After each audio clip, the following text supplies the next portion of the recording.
All right, this is a very interesting video that I'm about to do because we're going to be talking about the downfall and probably the biggest mistake ever, or one of the biggest mistakes ever, from a Japanese company that had everything going for it and pretty much made one decision that doomed everything, which we're going to talk about that and go over the data with that. We're also going to be discussing some new features that you're going to want to check out for Xenoblade Chronicles 3. I really love what they're showing off here. And of course, we're going to discuss the predictions for the Nintendo Direct that I think will be happening sometime in June. And I'm going to go over some games and some thoughts that I feel are going to show up at this presentation. But before we get into anything, what's good, everyone? OJ here. Welcome back to another video. Please make sure you hit that like button, subscribe if you're someone new, and click that notification bell to get my videos first. Now let's go ahead and first start off with Yokai Watch Level 5.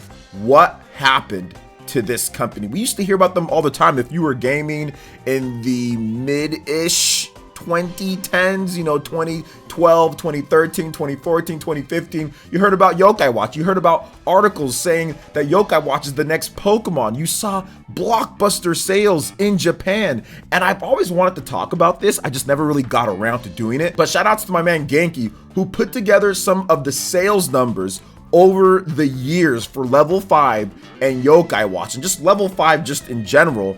And that information was also gathered by Bruno NB as well. So what you guys are seeing right now is the rise and fall of Level 5 in Japan and the sales that they used to have. Now, this was fueled by their big cash cow, which was Yokai Watch. But in this chart, Genki doesn't get into what actually happened with Level 5. Now, some of you guys might know them for that little mobile game, or that mobile game that they're shilling out right now, but that's not necessarily Level 5. Level 5 at one point, honestly guys, was considered to be up there or potentially be a threat to Pokemon. Now, Nintendo never saw it that way. The Pokemon company never saw it that way, because Level 5 and Nintendo had a great relationship with Yokai Watch, even to the point where Nintendo published Yokai Watch in the West, and it never did as good as how Yokai Watch did in Japan, but it didn't matter how good or bad that it did. The series, the animations, the toys, everything that they had with Yokai Watch was so popular at one point. They had dances, they had all sorts of stuff, and people were really thinking that we could have another Pokemon on our hands, that type of phenomenon in Japan. But once again, one mistake let it all down the drain. But before we get into that mistake, let's go over these sales numbers. I do want to read them off and just talk about it for those who are just listening and maybe can't look at the footage. So, Level 5 physical sales units in Japan via Famitsu. 2013, 1.5 million. 2014, 6.2 million, fueled by Yokai Watch. 2015, 2.9 million. 2016, 2.7 million. Things are getting rocky. 2017, 1.1 million. 2018, 458,000. 2019, 433,000. 2020, 118,000. 2021, 111,000 units. What happened from 2013 to 2017? Yokai Watch always recorded 1 million plus in physical sales, just physical sales, not even counting digital. In 2014, nearly 6.3 million in physical sales. Once again, driven by Yokai Watch 2, driven by Yokai Watch and the franchise and the booming popularity. Everybody felt at that time, because I was covering the Famitsu, I was covering Yokai Watch. I felt that this could be like a Pokemon 1B, right? There's Pokemon, which was 1A, and then a 1B would be this, because nothing else even came close when it comes to a monster capture and all that type of stuff. Monster Ranch didn't do that. Digimon didn't do that. We never really had anything that did this well in Japan that we could see on the sales charts in the reign, the decades reign of Pokemon. So it was exciting to have another one. But where did things all go wrong? I can tell you exactly where things went wrong. And this is the sad part about it. And this is why you can't always just listen to what, especially Westerners or just people say online. they changed the Yokai Watch. Now, things were already dipping by Yokai Watch 3, and I think that really all they needed was just a new piece of hardware. They just needed a new piece of hardware to kind of invigorate things with the franchise, and that hardware was the Nintendo Switch, because in the Wii U's range, they were doing 3DS stuff, and that's fine. It was a new franchise. I get that. It's more cost effective. You're making tons of money. That makes complete sense. So the Wii U was out of the picture, but the Nintendo Switch was coming up. So what did they do around, the late 2010s-ish? They started making a new Yokai Watch game. Yokai Watch 4 came out, but what did they do? They made it an action RPG and drastically cut the amount of the yokai that was going to be in the game a lot bigger than what people maybe would have expected. But then again, it's an action RPG, so you have to do all the animations, and it creates a whole different style of gameplay that you're not going to be able to have all the different yokai that you had before. And also, I don't think the fans wanted to see Yokai Watch become an action RPG for the next big one. They liked the gameplay of Yokai Watch 1, 2, and 3. They enjoyed the turn-based combat. They enjoyed that style of gameplay. Because when Yokai Watch 4 came out, there was not the type of hype behind it. The Switch was popular. People loved the Switch in Japan. Games sold really well. Like, a lot of RPGs have launched on the Nintendo Switch that were popular before on the 3DS and have done great on the Nintendo Switch. And when Yokai Watch 4 launched on the Switch, there was not that hype.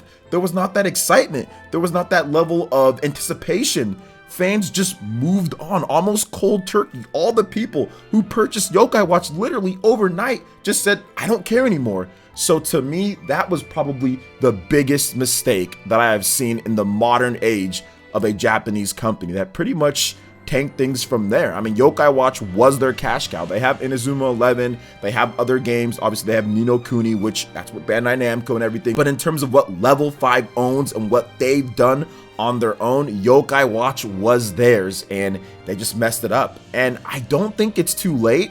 I feel that they can make a comeback, but obviously Yokai Watch 4 not doing well definitely caused a lot of change and probably a lot of money to be lost, because they put a lot of time, effort, and money into that game, and it was not a cheap game to make. You can look at the animations, you can look at the graphics, you can look at what they're doing there, and that was not cheap. And they were banking on these 3DS fans to come over. Otherwise, they probably would have just made a turn-based game that wasn't really as graphically in-depth and had all the detail and everything that they're doing with Yokai Watch 4. They would have just made something more reminiscent of Yokai Watch 3 or Yokai Watch 2 than kind of push the graphics in some type of way, which is a turn-based type of game. So I think that they really went in with this game and it just all kind of crumbled. But to be honest, these things happen. It is what it is. But I wanted to tell you guys the story of Level 5 and what happened. And I still feel that there's some possibility for them to come back. I still feel that Level 5 can make a new Yokai Watch game on the Switch. I think that it's definitely possible. I don't know if there's anything that's in the works, but I think that